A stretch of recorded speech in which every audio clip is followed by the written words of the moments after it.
நவி மும்பையில் வசிக்கும் ராமர் என்பவர் எம்ஜிஆரின் தீவிர ரசிகர். அதனால் அங்கேயே அவர் பெயரில் கஃபே தொடங்கினார். 25 ஆண்டுகள் ஆகிறது. கஃபே முழுவதும் எம்ஜிஆர் போட்டோவால் அலங்கரித்துள்ளார். அவரின் பாடல்கள் பின்னணியில் ஒலிக்க அதை ரசித்துக் கொண்டே வாடிக்கையாளர்கள் சாப்பிடுகின்றனர்.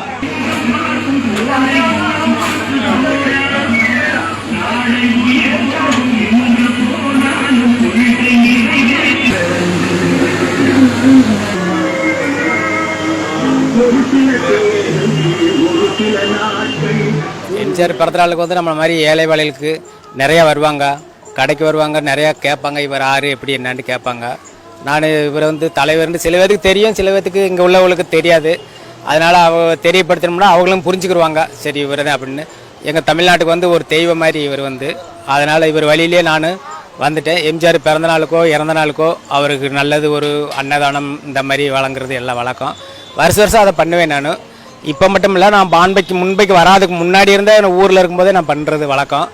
மக்கள், எங்கள் ஊர் மக்கள் எல்லாருமே வந்து பொங்கல் வைக்கிறது, அந்த மாதிரி எம்ஜிஆருக்கு வேட்டி சேலை இந்த மாதிரி வழங்குறது, ஒரு திருவிழா மாதிரி வச்சு ஒரு எல்லாத்துக்கும் பண்ணுவேன். எல்லாம் சந்தோஷமாக வாங்கிட்டு போவாங்க. நான் சின்ன வயசுலேருந்தே நம்ம எம்ஜிஆரோடைய நான் ஒரு தீவிர பக்தன். அதனால் என்னையே சில பேர் எம்ஜிஆர்ன்றதே சில பேர் கூப்பிடுவாங்க. அது எனக்கு கேட்கும்போது ரொம்ப சந்தோஷமாக இருக்கும். மும்பையில் நம்ம தமிழ்நாடை காட்டில் அதிகமான வரவேற்பு. இப்போ நான் எம்ஜிஆர், நான் என் கடையில் எம்ஜிஆர் போட்டாவை நான் தெய்வமாக வச்சு கும்பிட்டுக்கிட்டு இருக்கேன். அதனால் நம்ம சவுத் இந்தியனில் தெலுங்குக்காரங்களாம் சரி, கேரளாக்காரங்களாக இருந்தாலும் சரி, தமிழ்காரங்களாக இருந்தாலும் சரி, யார் வந்தாலும் அவர் எம்ஜிஆர்னா எல்லாத்துக்கும் தெரியும். அதனால் வந்தோடனே அவங்களும் என்னை சேர்ந்து கும்பிடுவாங்க எம்ஜிஆர் தலைவர் போட்டாவை. அப்படி கும்பிடும்போது எனக்கு ரொம்ப சந்தோஷமாக இருக்கும். சுத்தமாக சொல்லப்போனால் தாய் தப்புனுக்கெல்லாம் மேலே நான் நினைக்கிறது தலைவர் மட்டும்தான். அதனால் அவர் பேரை வச்சு, அவர் போட்டோ வச்சு வணங்கியிருக்கேன். அவர் பேர்லேயே நான் ஹோட்டல் நடத்திக்கிட்டு இருக்கேன். வரவேற்பு ரொம்ப நல்லா அழகாக இருக்குது. எல்லோரும் வரவு எல்லாம் நல்லா சந்தோஷப்படுறாங்க. இந்த மாதிரி தலைவர் போட்டோ வச்சு கும்பிட்றதுனால அவர் உயிரோடு இருந்திருந்தால் இப்போ உடனே சேர்த்து கொண்டு போயிருப்பார் அப்படின்லாம் சொல்கிறாங்க. நிறையா சொல்கிற போது எனக்கே சந்தோஷமாக இருக்குது. நிறையா இப்போ தலைவரை பற்றி தெரியாதவங்க வந்து இங்கே உள்ள மராட்டிக்காரங்களும் சரி, இந்திக்காரங்களாக இருந்தாலும் சரி, இவர் வந்தோடனே அவர் யாருன்னே தெரியாமல் இந்த போட்டோ நீயா அப்படின்னு கேட்பாங்க, என்னையை பார்த்து கேட்பாங்க. எனக்கே ஒரு சந்தோஷமாக இருக்குது. அப்படின்ற போது நம்ம தலைவர் ஈக்குவலாக நம்ம இருக்குமா அப்படின்ற ஒரு சந்தோஷமாக எனக்கு இருக்குது. அதுக்கப்புறம் அவர்கிட்ட எடுத்து சொல்லுவேன், இந்த மாதிரி சீஃப் மினிஸ்டரு முன்னாடி நடிகர் அப்படி அவர் தெய்வமாக வச்சு எங்கள் தமிழ்நாட்டில் எல்லோரும் கும்பிடுவாங்க.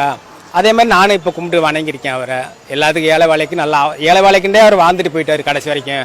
அவங்க தலைவரோட பாணி என்ன பாணியோ அதே பாணியில் தான் இவங்களும் யார் வந்தாலுமே சாப்பிட்டீங்களா ஃபஸ்ட்டு அந்த கேள்வி தான் முதல்ல எடுத்து வைக்கிறாங்க. அதனால் இந்த 25 வருஷத்தில் அவங்க ஒரு நல்ல அந்த தலைவர் கூடயே இவங்களும் ஒட்டி பிறந்த நினப்பு தான் இன்றைக்கும்.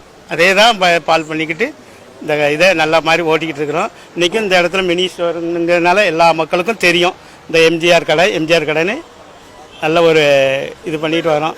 குவாலிட்டி ஆஃப் ஃபுட் அவங்ககிட்ட வந்து எதை எடுத்தாலுமே, இப்போது ஃபார் எக்ஸாம்பிள் வடையை எடுத்துக்கிட்டிங்கன்னா அதில் சுத்தமான உளுந்து, அது கூட வேறு எந்த விதமான கலப்படமும் இல்லாமல், அதே மாதிரி எண்ணெயை எடுத்துக்கிட்டிங்கனாலும் அந்த சன்ஃப்ளவர் ஆயில் யூஸ் பண்ணி நல்லபடியாக மக்களுக்கு பண்ணி கொடுக்காங்க.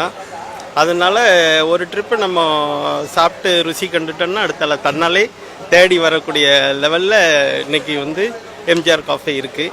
விசேஷம் என்னென்னா அவங்க கடையில் எப்போ வந்தாலுமே அந்த எம்ஜிஆர் சாங்ஸ், அவளோட தத்துவ பாடல்கள், தனிப்பட்ட பாடல், காதல் பாடல், இந்த மாதிரி ஒவ்வொரு பாடலும் எப்பவுமே ஒழிச்சிக்கிட்டு இருக்கோம்.